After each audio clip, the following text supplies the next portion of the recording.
हाँ ये देखें सायरन बज रहे हैं 9:05 पे पूरे तुर्की में ट्रैफिक रुक जाती है। लेकिन इसके अंदर आप जाएंगे तो ईमान बाहर रख कर ही आपको जाना पड़ेगा। ईमान समेत आप इसके अंदर नहीं जा सकते क्योंकि अंदर जो हालात होता है, जो माहौल होता है वो नहीं होता इस काबिल के हम जैसा कोई आदमी इसके अंदर जा सके। जी हम प्रिंसेस आइलैंड पहुंच आए हैं। ये तकरीबन 15 स्क्वायर किलोमीटर का एक जजीरा है, बल्कि 9 जजीरे हैं छोटे छोटे।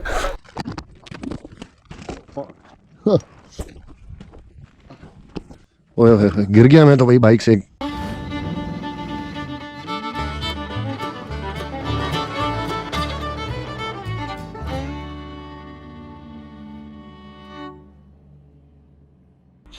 इस्तांबुल से आप सबके नाम ताहिर महसूद का सलाम। आज हमारा इस्तांबुल में आखिरी दिन है, आखिरी नाश्ता है और आज हम इस्तांबुल को अलविदा कह देंगे। बहुत ही खूबसूरत शहर है, बहुत ही मेरे दिल के करीब है ये शहर और रकबे के लिहाज से भी बहुत बड़ा है, आबादी के लिहाज से भी बहुत बड़ा है। लेकिन इसके बावजूद इन्होंने बहुत अच्छी तरीके से इसको मैनेज किया हुआ है। ट्रैफिक का निज़ाम भी बहुत ज़बरदस्त है। तारीख भी मिलेगी आपको, तरक्की डेवलपमेंट वो भी बेहतरीन आपको मिलेगी।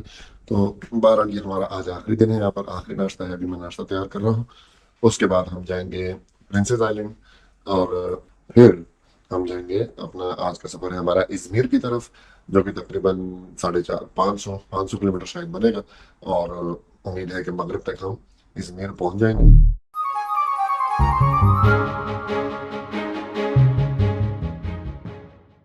इस वक्त मैं नाश्ता कर रहा हूँ और 10 मिनट रह गए हैं। एक बहुत ही यहाँ पर तुर्की के अंदर एक इवेंट है, हर साल होता है, वो भी मैं आपको बताऊंगा। जब तक मैं नाश्ता करता हूँ मैंने कहा सुलेमान के साथ एक फाइनल गुड बाय वीडियो बना। Okay, today is our last day in Istanbul, so can you just describe what's happening after 5 or 6 minutes? Today is 10th of November. Today is the day our leader Mustafa Kemal Atatürk died. 5:09, everyone will stop walking. The whole life in Turkey will stop for 1 minute. Like 5 minutes after 9? Yes, 5 minutes after that. Oh, okay, I got it. Because this is the time when the Atatürk died. And there's a cool story about when the Atatürk died. It's written in documents. Atatürk died by saying Alaikum Selam. This is the last word? Yes. Alaikum salam. Yes. Okay. Like he was looking for something and that person said Salam Alaikum to him and he died by saying Alaikum Salam. So do the people of Turkey like Atatürk? Most of the people does. There are many people doesn't like Atatürk too.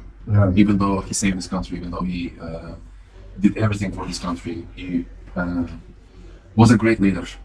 Greatest leader in 21st century, to be honest. But most of the people they say like he diminished Islam and he. That's not true. Yeah. He improved Islam. There's a famous incident we read in Pakistan. Like he ordered to azan instead of Arabic in Turkish. Yes, because people that way people can understand what the Islam says. Yeah, but it's not. Islam doesn't allow this. That's the problem. I must ask you something. Yeah. What's the point of religion if you don't understand it?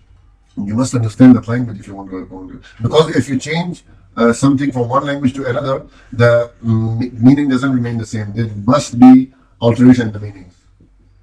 This is why Atatürk built it. Diyanet Vakfı.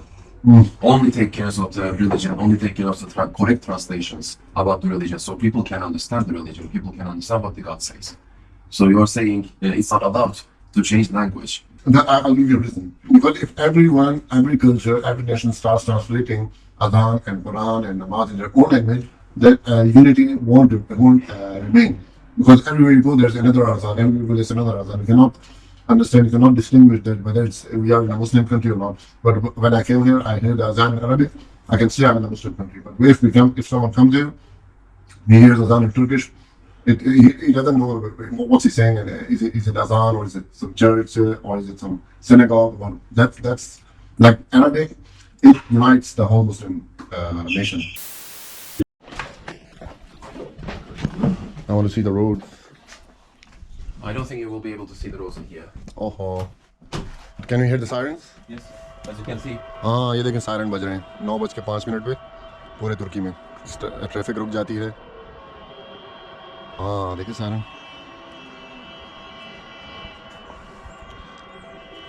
इसने तस्वीर टांग ली है, इसके सामने खड़ा हो गया। अल्लामा इकबाल की नज़म याद आ रही है मुझे। ये देखो बंदे निकल आए अपने घरों से। वो वतन के ऊपर है ना, इस दौर में मैं और है जाम और है जम और साकी ने बिना की रविश लुत्फ सितम और वो वाली मशहूर नज़म है। पूरे तुर्की में लोग निकल आए हैं छतों से और सायरन वायरन बज रहे हैं। गाड़ियाँ वो देखो, पता नहीं आपको वीडियो में नज़र आ रही हो नहीं, गाड़ियाँ भी काफ़ी हद तक रुक गई हैं यार। ये अजीब एक नया एक्सपीरियंस है मेरे लिए। All the traffic stopped.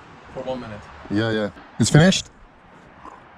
It's just you or everybody starts? Everybody. No, like take a picture, like stand in front of the picture. They usually stops by looking at the Turkish flag or in front of Atatürk portrait. Okay, so I think you like him very much. I like him very much. Uh-huh. If you read his life, you will understand what kind of beauties he did Mm-hmm. for all the world. Okay. जी हम ने वो नज़ारा भी कर लिया इनका Ataturk की बरसी वाला, और अब हम इससे इजाज़त ले रहे हैं सुलेमान से। I always wanted to have a friend from Turkey, like native, and I think I found one. And Thank you. yeah, we'll be in contact when I go back to Pakistan. I invite you to come to Pakistan. Hopefully one day I will come. But remember, in summer, if you want to experience the beauty, natural beauty, one of its kind in the whole world. Maybe most of people don't know. They only know Pakistan for like terrorism and all that stuff. But if you come to Pakistan in summer and I make you visit it, you'll have another perception from that day on. Hopefully. Yeah. Hopefully So one day I can. I'll try to come. yeah, you're welcome anytime you come to Pakistan. You can contact me. I'll host you. And yeah, thanks again for all the stuff you did for us.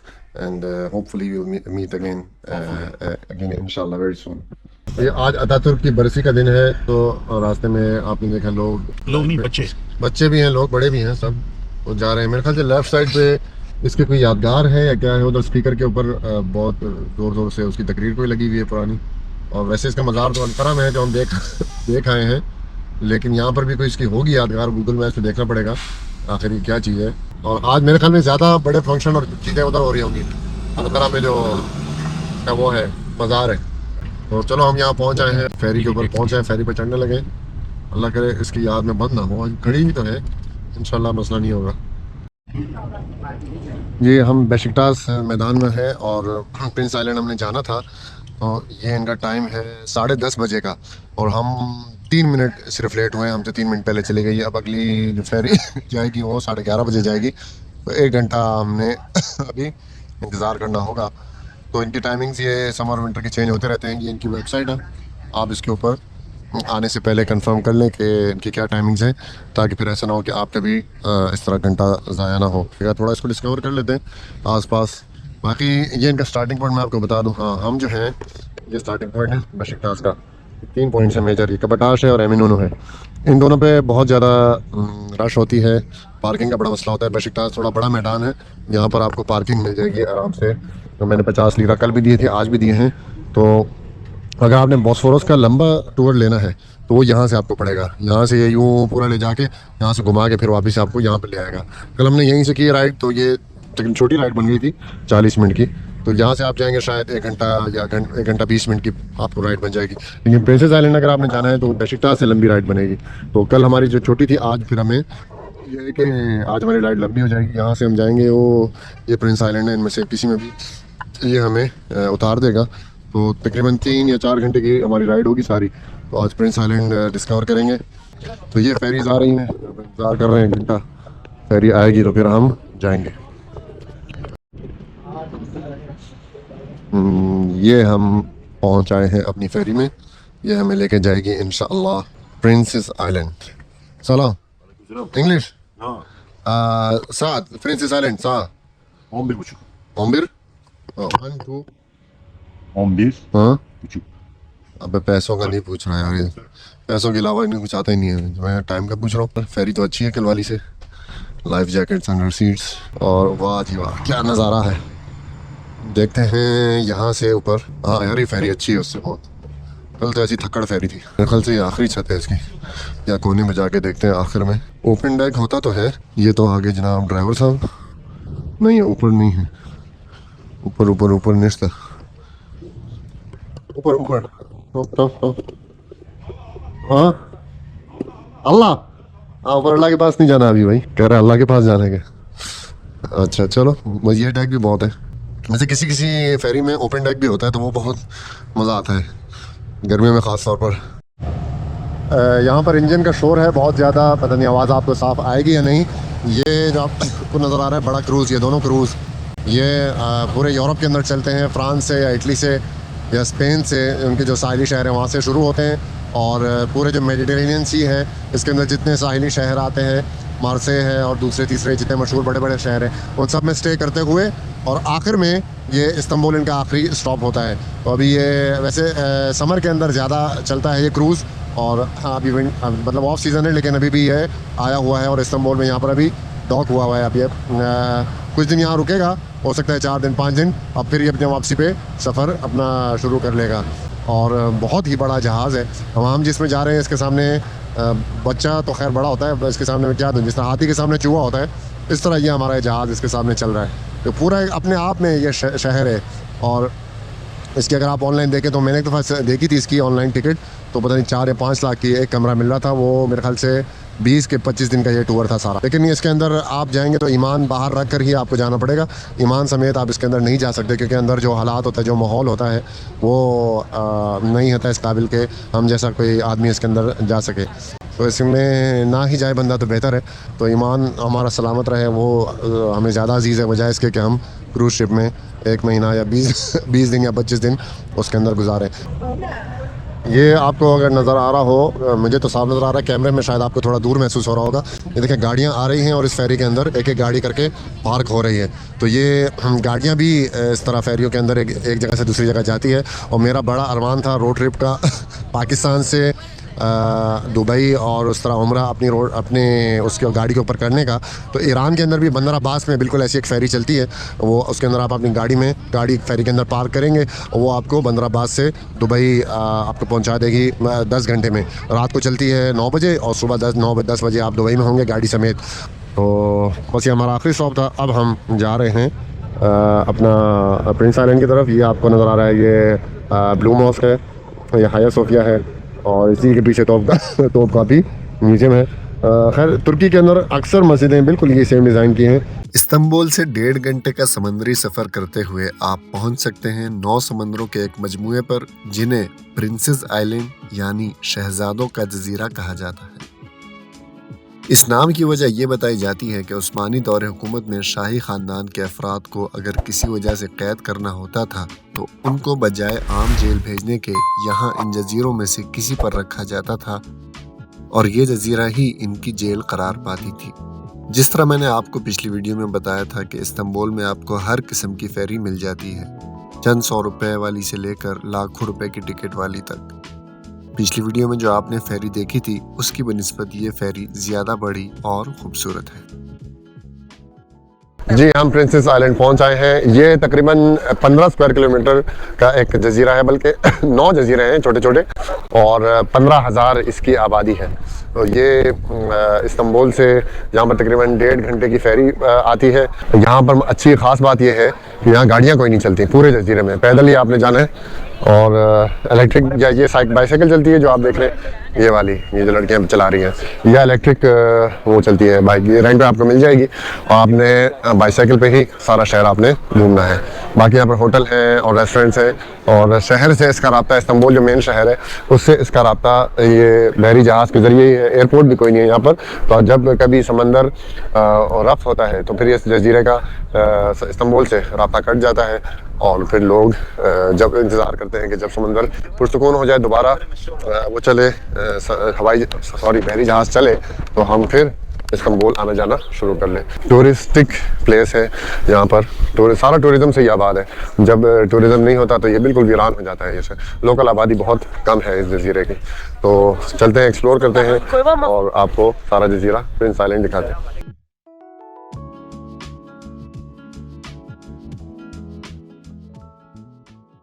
जी खाना हमने खा लिया है और अब एक मरहला आ गया है बाइक राइड पे लेने का। जिस तरह आपको बताया था मैंने, इस जजीरे के ऊपर गाड़ियाँ नहीं चलती तो लोग बाइक राइड पे लेकर ही जजीरा घूमते हैं। जजीरा तो बहुत खूबसूरत है माशाल्लाह। और ये 9 जजीरे हैं टोटल, उसमें से एक जजीरे में हम आए हुए हैं। अब सारे जजीरे तो नहीं घूम सकते, बस एक बड़े जजीरे में हम आ गए। बुयूकलू शायद नाम है जजीरे का। अल्लाह करे कोई मिल जाए अच्छी सी बाइक। ये मेरा सिर्फ ये चलते हैं यहाँ पे गाड़ियाँ। गाड़ी है तो सही, लेकिन ये लोकल्स की, यहाँ पुलिस की है। अच्छा पुलिस की हैं सिर्फ गाड़ियाँ, या हुकूमत की। बाकी आम प्राइवेट लोगों की गाड़ियाँ बहुत कम। अस्सलाम वालेकुम। तकल्लम अरबी योग 25 1 साथ गेयर है इसके नहीं है? Gear working okay good. अभी या ID card. ID no passport? Passport. हाँ Passport. ID. Driving. हाँ। चलो ये आ गई हमारी रसीद, हमारा टाइम शुरू हो गया है। जी जनाब, वक्त कम है, मुकाबला सख्त है। 2:45 बज रहे हैं, मेरे पास पौना घंटा है और यहाँ पर आके मेरी बस हो गई है बहुत सख्त चढ़ाई। यहाँ पर आकर मुझे टांगों में इधर शुरू हो गया। मुर्गियाँ दिखाता हूँ, मुर्गियाँ ऐसी तगड़ी तगड़ी हैं, वो पता नहीं क्या खाती हैं भैया की मुर्गियाँ। जानवर बहुत तगड़े हैं तुर्की के। कुत्ता भी आप देखोगे, हमारे यहाँ के तो लूसी कुत्ते हैं, यहाँ के कुत्ते ऐसे तगड़े, ऐसे जानदार। बिल्लियाँ देखो, मुर्गियाँ देखो, पता नहीं क्या ठंडे इलाके की वजह है या क्या मसला है। अभी 3 किलोमीटर रहता है ऊपर और मज़ीद चढ़ाई बहुत सख्त है। 25 मिनट में अगर मैं पहुँच गया फिर तो ठीक है, वरना वापसी करनी पड़ेगी क्योंकि 3:30 बजे फेरी है और पहले ही बहुत लेट हो चुके हैं हम। जी मैं पहुंच चुका हूं इस आइलैंड के टॉप पर और हालत तो बुरी हो गई है चढ़ाई पे साइकिल चला चला के, लेकिन मंज़र यहाँ से बहुत खूबसूरत नज़र आ रहा है। ये देखें आप, ये आपको समंदर नज़र आ रहा होगा, ये समंदर है, इसके पीछे इस्तांबुल है। मेन इस्तांबुल नहीं है, जो मेन शहर है वो तो समंदर से काफ़ी 1.5 घंटा फेरी पे जाके आता है, लेकिन ये बिल्कुल उसके आखिरी सिरा है इस्तांबुल का। तो ये ईरानियों ने मुझसे यज़्द में ड्रोन ले लिया था, और नहीं तो वो होता मेरे पास तो यहाँ पे मैं ड्रोन उड़ाता और बहुत ज़बरदस्त चारों तरफ का व्यू आता। लेकिन वो कहते हैं ना कि हज़ारों ख्वाहिशें ऐसी कि हर ख्वाहिश पे दम निकले। तो चलो जितना हम आगे खैर खैरियत से, यही बहुत है। ड्रोन व्यू तो आपको मैं नहीं दे सकता, लेकिन जो आपको GoPro से जितना व्यू आ रहा है तो इसी से आप अंदाज़ा लगा लें। अभी यहाँ पर सर्दियाँ हैं, नवंबर का मिड आ चुका है तकरीबन, आज 10 तारीख़ है, तो इस वजह से आपको इतनी ग्रीनरी नज़र नहीं आ रही होगी। लेकिन अगर आप जब गर्मियों में आएंगे, ख़ास तौर पर जुलाई और अगस्त में, तो ये इलाका बहुत ज़्यादा ग्रीन और इतना फ्रेश होगा। यहाँ पर ग्रास भी बिल्कुल फ्रेश होगी। और अभी 3:05 हो गए, 25 मिनट है मेरे पास नीचे फेरी तक पहुँचने के लिए। उतराई पे तो बाइक खुद जाएगी, उसमें तो अभी इतना टाइम नहीं लगेगा। बस ये करता हूँ मैं, क्या अल्लाह करे रास्ता मुझे याद रह जाए। हाँ। दम से मैं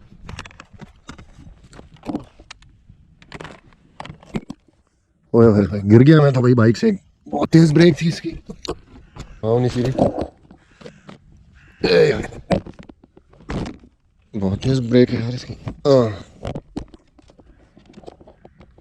यार तो इतनी तेज ब्रेक लगाई हुई है इन लोगों ने, हल्का सा दबाया मैंने बाइक रोक के, मैं किसी जगह जाके गिरा हूँ। चलो मैं वीडियो बंद करता हूँ इससे पहले कि दोबारा गिरूँ मैं इससे पहले कि मैं दोबारा गिरूँ। आए बुरी तरह गिरा हूँ। तो वीडियो मैं बंद करता हूँ और नीचे अल्लाह करे खैर करिए तो पहुँच जाऊँ।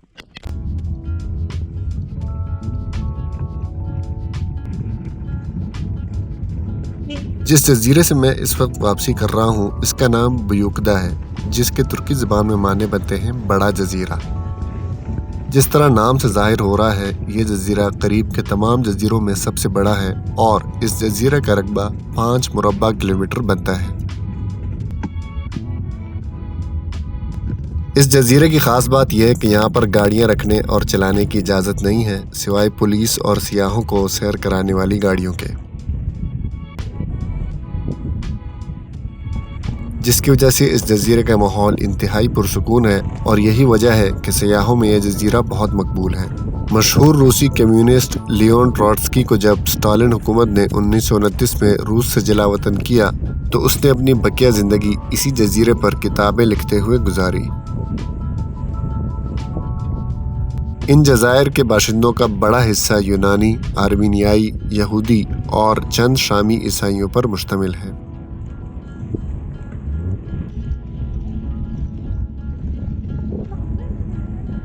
इस्तांबुल शहर के बाशिंदे जब सारा हफ्ता काम काज और नौकरियों से थक जाते हैं तो वो वीकेंड गुजारने के लिए इन्हीं जजीरों का रुख करते हैं। इसलिए अगर आपने इन जजीरों के पुरसुकून माहौल से लुत्फ़ अंदोज़ होना हो तो वीकेंड पर यहाँ मत आएं, बल्कि हफ्ते के बीच के दिनों में से किसी दिन आएं, ताकि जिस पुरसुकून माहौल की वजह से सयाह यहाँ का रुख करते हैं वो आपको भी देखने और महसूस करने का मौका मिल सके। जी साइकिल मैंने करा दी है वापस और अब प्रिंसेस आइलैंड को हम अलविदा कहते हैं।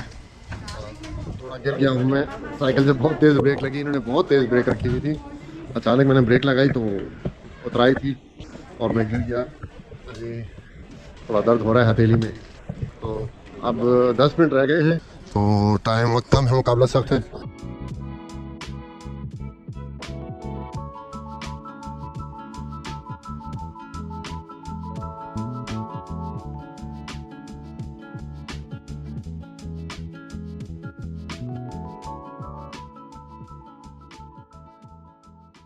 अब दुआ करो कि मुझे फेरी मिल जाए जहाँ से मैं बैठा था, क्योंकि फेरी अगर मिस हो गई तो फिर 1 घंटे बाद जाएगी और ये 1.5 घंटा लेती है इस्तांबुल तक पहुँचने तक।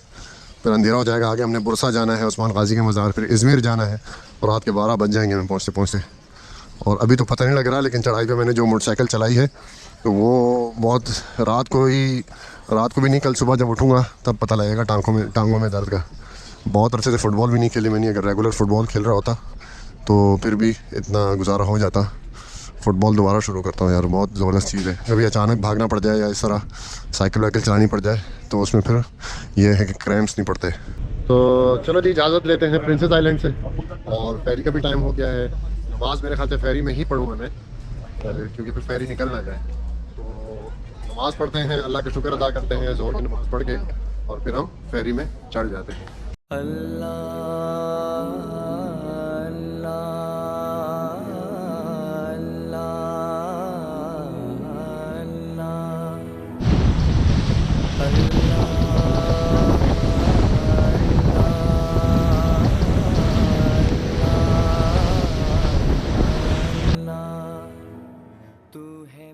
जी, हम अभी इस वक्त बेशिकतास से जा रहे हैं बुरसा उस्मान गाजी के मज़ार पे, और वहाँ से इंशाल्लाह हम इज़मिर रात को पहुँचेंगे। रात हमारा स्टे इज़मिर में होगा। आज का दिन हमने प्रिंसेस आइलैंड एक्सप्लोर किया जितना हो सका। साहब, आपका कैसा एक्सपीरियंस रहा प्रिंसेस आइलैंड का? साइकिल चलाई आपने, अरमान पूरा हो गया आपका साइकिल वाला, लेकिन ऊपर तक चढ़ा दी थी। मुझे तो बहुत चढ़ाई थी, बहुत सख्त चढ़ाई। मैं बहुत ऊपर नहीं गया, उसमें में करता रहा। अच्छा, नज़ारा तो ऊपर से बहुत बेहतरीन नज़ारा आता है। मैं एक जगह उतर के हाथ से लेके गया, बहुत सख्त चढ़ाई थी। गेयर उसके डाले, गेयर डाल हाँ, गेयर डाल के भी। मुझे पूछे बस का ट्रिप कर लिया मैंने, भागम भाग। बस कहाँ चल रही थी? वो छोटी सी वो इलेक्ट्रिक नहीं होती, क्या होती, वैन होती है, क्या होता है? बस थोड़ी का रिक्शा हो तो नहीं हाँ, कार्ट, इलेक्ट्रिक कार्ट होती है। नहीं, मतलब उसमें तो हाँ इलेक्ट्रिक कार्ट तो थी, लेकिन ये कि वो बंद थे, उसके शीशे वीशे सब। हाँ हाँ मिनी बस थी, मिनी बस के बराबर थी। हाँ। पीछे बस स्टॉप देखा था जाके तुम लोगों ने? अच्छा, पीछे बस स्टॉप बना हुआ था, बहुत रश था भाई। आधे घंटे में तो हमारा नंबर आया। टिकट कितने का था? अब आधे घंटे बाद जब नंबर आया तो टाइम हो रहा था 3। मैंने बोला भाई 3:30 तो हमारी टाइम। उससे का 20 मिनट का ट्रिप है। अच्छा, उतरे नहीं थे रास्ते में, खाली फिराया उसने बस? अच्छा अच्छा अच्छा अच्छा। ऊपर से सारी सीनरी दिखती है। हाँ मूवी बनाते रहे, राउंड देख के वो उधर से वापस आ जाते। अगर उतरना होता तो फिर थोड़ी हम वापस आ सकते। हाँ। फिर तो हम 5:30 वाली में आते। नहीं, कोई उतरा भी था या उतरने का ऑप्शन ही नहीं था? कोई भी नहीं उतरा। अच्छा, वो सिर्फ राउंड ट्रिप ही होता है। वो अंदर से बस देखो और वापस आ जाओ। पूरे उसके शीशे बड़े बड़े लगे हुए ना हर। अच्छा, तो इसमें ये है कि आपको नजारा बाहर का पूरा हो जाता है। चलो। मैं तुम्हें बता रहा हूँ ना, पूरा पार्क देखा मैंने। हाँ पार्क के बराबर से होती हुई वो पूरी ऊपर तक गई, फिर वहां से फिर नीचे उतरती है दूसरी तरफ। पहाड़ की दूसरी तरफ से नीचे उतरती है, उस साइड से वापस आती सही, है। मेरे पास वीडियो है, दूंगा तुम्हें। ठीक है। नहीं, मैं तो टॉप तक तो चला गया था अपनी बाइक पर ही। तो बस ये है कि वो ब्रेक मुझसे लग गई, बहुत सख्त ब्रेक की हुई थी, उसकी वजह से ये भी बेचारा जख्मी हो गया मेरा। ये पावर बैंक ये देखे ना, ये साइड से। अच्छा, तुम बनाने में भी तो लगे हुए होगे ना एक हाथ से? नहीं, ये टोकरी में रखा हुआ था। ये मैंने उतरते हुए हल्की सी मैंने ब्रेक दबाई, बहुत सख्त एकदम वही रुक गई ना बाइक। फिर मैं तुम उलट कार पे तो बहुत खतरनाक। हाँ, गलती की मैंने, पहले थोड़ी ब्रेक चेक कर लेता मैं। चलो, अल्लाह ने फिर भी बचा लिया। ये अच्छा है कि गाड़ियाँ नहीं चलती वहाँ पे। इस तरह की थी ना? हाँ, इस तरह की। ये ऐसे जजीरा गर्मी में बहुत खूबसूरत होता होगा जब हरा भरा होगा ना। अभी तो वो है, वो सर्दियाँ हैं तो खुश्क है। तो चलो, बहरहाल ये कि प्रिंसेस आइलैंड का एक्सपीरियंस अच्छा रह गया। दिन हमारा सारा उसमें चला गया। जाते हुए 1.5 घंटा, आते हुए भी तकरीबन सेम ही टाइम लगा है, 1.5 घंटा में। कब लगा है? कुछ 10-1 मिनट शायद जल्दी पहुंच गए। तो जब उस तरफ की हवा चल रही होगी तब वो किश्ती तेज चल रही थी। तो चलिए जी, ये था हमारा ताश इस जगह का एक्सपीरियंस। बेशिकताश मशहूर है, इसी नाम में फुटबॉल क्लब भी है इनका, बेशिकताश। तो अभी हम जा रहे हैं उस्मान गाजी के मज़ार की तरफ और वहाँ फिर आपसे इंशाल्लाह मुलाकात करते हैं। जी हम पहुँच आए हैं इज़मिर। आज इस्तांबुल से निकलते निकलते ही बहुत देर हो गई थी। इस्तांबुल से हम तकरीबन मगरिब हमने इस्तांबुल में ही पढ़ी थी, तो फिर रास्ते में कहीं ब्रेक नहीं किया। अभी ईशा पढ़नी है जाके फिर सोते हैं। ये हमारा होटल है जी, होटल सराय। देखते हैं कि होटल कैसा है। अच्छा, अच्छी बात यह है कि जो मेन अट्रैक्शन है इज़मिर की वो साथ ही है होटल के, बिल्कुल वॉकिंग डिस्टेंस में, 1 मिनट के फासले पे। चलो जी कमरे में चलते हैं। 202 नंबर कमरा, 202। किधर आ गए हम? जी आज का सफ़र अल्हम्दुलिल्लाह हमारा इख्तिताम हुआ इज़मिर के अंदर। और मगरिब हमने इस्तांबुल में पढ़ी थी और अभी तकरीबन 12:30 बजे हम इज़मिर पहुंच आए हैं। तो ये पूरी थ्रू आउट मोटरवे है। और हमारा तो प्रोग्राम था रास्ते में बुरसा में उस्मान गाजी का मज़ार देखते हुए आते, लेकिन वो बंद हो चुका था, 6 बजे बंद हो जाता है वो। तो फिर इसलिए हम थ्रू आउट ही आए। और मोटरवे पे टोल बहुत ज़्यादा है। इस तकरीबन 400 किलोमीटर के रास्ते में मैंने तकरीबन 400 लीरा टोल दिया है, जो कि पाकिस्तानी तकरीबन 6,000 रुपये बनता है। तो टोल इस मोटर पे बहुत ज़्यादा है, लेकिन फिर भी बहरहाल अल्लाह ताला ने खैर खैरियत से हमें पहुंचा दिया। तो फ़िलहाल इज़मिर से हम इजाज़त लेते हैं और कल आपसे मुलाकात होगी नए ब्लॉग के साथ।